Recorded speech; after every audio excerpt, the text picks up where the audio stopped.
Méditation du 6 février, une visite au roi, deuxième partie. Tel qui fait des largesses devient plus riche, et tel qui épargne à l'excès ne fait que s'appauvrir. Proverbe 11, verset 24. L'attitude est une combinaison des dispositions dans lesquelles on accomplit quelque chose et du motif qui nous pousse à agir. La reine de Saba a montré une bonne attitude dont les bénéfices ont été incalculables. Examinons la troisième leçon tirée de son voyage. Troisièmement, les cadeaux pour le roi. En quittant son palais, la reine avait emporté de nombreux cadeaux et offrandes pour le roi. Les chameaux étaient chargés d'aromates, de pierres précieuses et d'or. La reine aurait pu penser que, si la renommée de Salomon était vraie, il n'avait certainement pas besoin de cadeaux. Mais ce n'était pas le cas. Lorsqu'on rendait visite à un roi, il fallait apporter des présents. Et elle a apporté ce qu'elle avait de meilleur. Selon la richesse de son royaume, elle s'est montrée généreuse.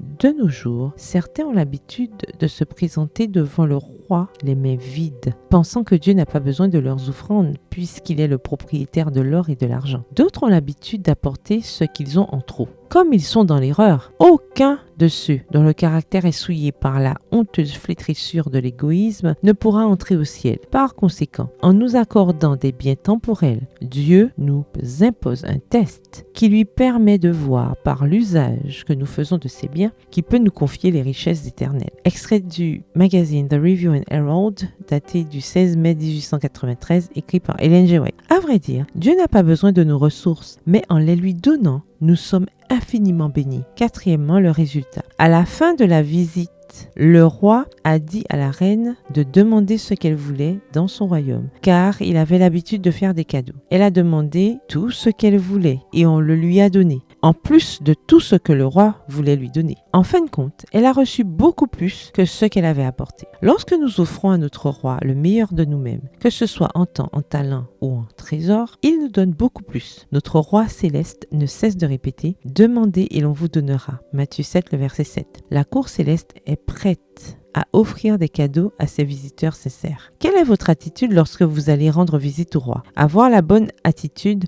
lorsqu'on se rend au palais du roi de l'univers apportera toujours à notre personne de plus grandes bénédictions. Au contraire, une attitude irrévérencieuse et erronée nous causera préjudice. Chers amis, demandons à Dieu la sagesse d'avoir la bonne attitude en sa présence. PS, heureuse de ces bénédictions. Bonne journée, que l'Éternel vous bénisse.